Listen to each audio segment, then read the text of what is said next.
Netherlands এমন একটা দেশ যার 1/3 জমি আসলে সমুদ্রপৃষ্ঠের চেয়ে নিচে। হ্যাঁ, ঠিকই শুনেছেন। এই দেশ মানুষের শত শত বছর ধরে সমুদ্রের সাথে যুদ্ধ করে নিজের ভূমি তৈরি করেছে। এখানকার গাড়ির চেয়ে সাইকেল বেশি। এখানে প্রতিটি শহরে খাল, আর সেই খালের পাশে সারি সারি রঙিন বাড়ি। এই দেশটার নাম নেদারল্যান্ড। আমরা অনেকে একে হোল্যান্ড নামে চিনি, কিন্তু আসল গল্পটা এখানে শুরু হয় না। এই ভিডিওতে আমরা জানবো নেদারল্যান্ডসের ভূগোল, ইতিহাস, সংস্কৃতি, অর্থনীতি এবং সাধারণ মানুষের জীবনযাপন নিয়ে। শেষ পর্যন্ত থাকুন, কারণ এই দেশ সম্পর্কে এমন কিছু তথ্য জানবেন যা আপনাকে সত্যি চমকে দিবে। প্রথমে একটা কমন ভুল ভেঙে দেওয়া যাক। অনেকেই হোল্যান্ড আর নেদারল্যান্ডসের দুটো নাম এক অর্থে ব্যবহার করে, কিন্তু আসলে হোল্যান্ড হলো এই দেশটার দুটি প্রদেশের নাম, নর্থ হল্যান্ড আর সাউথ হল্যান্ড। পুরো দেশের মোট 12টা প্রদেশ আছে।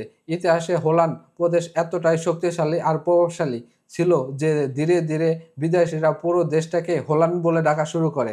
ব্যাপারটা এমন যেমন কেউ পুরো বাংলাদেশকে ঢাকা বলে ডাকে। তবে 2020 সালে ডাচ সরকার আনুষ্ঠানিকভাবে হোল্যান্ড নামটা ব্যবহার বন্ধ করে দিয়েছে ব্র্যান্ডিং এর জন্য। আর সব জায়গায় নেদারল্যান্ডস নামটাই ব্যবহার করেছে।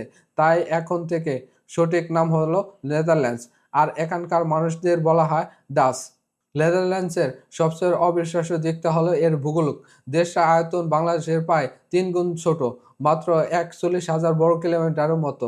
কিন্তু এই ছোট জায়গায় প্রায় 17 মিলিয়ন মানুষ বসবাস করে, যার মানে এটা পৃথিবীর সবচেয়ে ঘনবসতিপূর্ণ দেশগুলোর একটা। কিন্তু সবচেয়ে চমকপ্রদ তথ্য হলো এ দেশের প্রায় 24% ভূমি সমুদ্র পৃষ্ঠের নিচে অবস্থিত। নেদারল্যান্ডসের নামে অর্থ হলো নিচু দেশ। এই সমস্যা সমাধানের জন্য ডাচরা শত শত বছর ধরে তৈরি করেছে বিশাল বাঁধ, খাল আর পোল্যান্ডার, মানে সমুদ্র থেকে জমি উদ্ধার করে কৃষি কাজ, বসবাসের জন্য তৈরি করা এলাকা। এই কাজে সাহায্য করেছে বিখ্যাত ডাচ ইন্ডুমিল, যা বাতাসের চাকা। আগে এগুলো পানি সরানোর কাজে ব্যবহার হতো, এখন এগুলো মূলত ইতিহাস আর পর্যটনের অংশ। আর ডেল্টা ওয়ার্কস নামে একটা প্রজেক্ট আছে, যা পৃথিবীর সবচেয়ে বড় বন্যা প্রতিরোধের ব্যবস্থাগুলোর একটা বলে বিবেচিত হয়।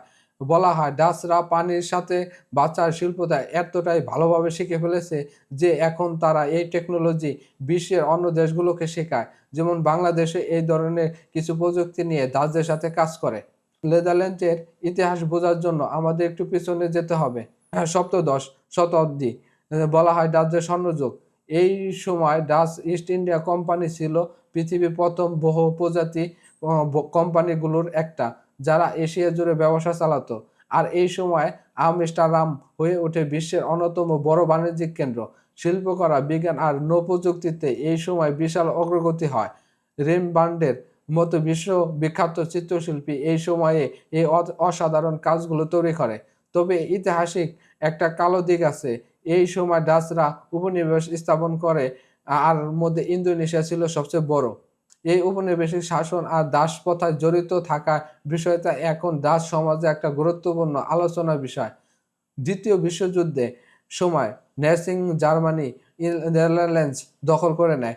এই সময়টা ছিল দেশটার জন্য সবচেয়ে বড় কঠিন অধ্যায়গুলোর একটা, বিশেষ করে ইহুদি জনগোষ্ঠীর জন্য, যাদের মধ্যে ছিলেন অ্যানা ফ্রাঙ্ক, যার ডায়েরি আজ পুরো পৃথিবীতে পড়া হয়।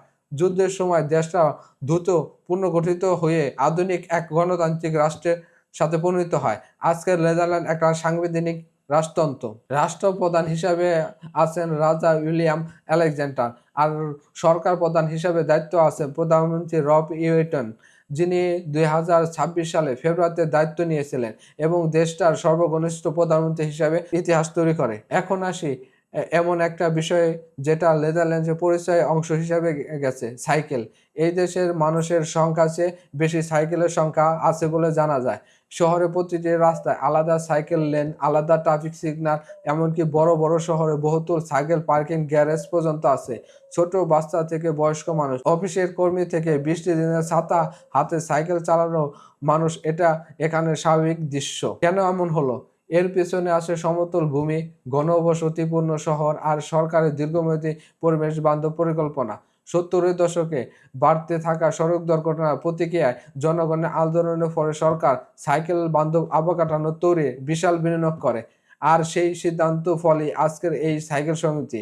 দৈনিক জীবনে যাদের সহমর্মিতা আর সরাসরি কথা বলার স্বভাব বিখ্যাত, এখানকার মানুষ সাধারণত ঘুরিয়ে না বলে সরাসরি মত প্রকাশ করে, যা অনেকে বিদেশি প্রথমে একটু কনফিউজ মনে করলেও পরে বুঝে এটা আসলে সততা আর সচলতার একটা রূপ। আয়তনে ছোট হলেও নেদারল্যান্ড বিশ্বের অর্থনীতি বিশাল ভূমিকা রাখে।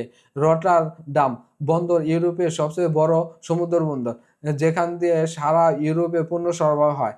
কৃষিক্ষেত্রে এই দেশ অবিশ্বাস্য। এত ছোট একটা দেশ হয়ে নেদারল্যান্ড বিশ্বের দ্বিতীয় সর্বোচ্চ কৃষিপণ্য রপ্তানিকারক দেশ। যুক্তরাষ্ট্রের পরে ফুল, সবজি আর গন্ধজাত পণ্যের ক্ষেত্রে আধুনিক গ্রিন হাউস প্রযুক্তি, এই দক্ষ কৃষি ব্যবস্থা কারণ এটাই সম্ভব হয়েছে।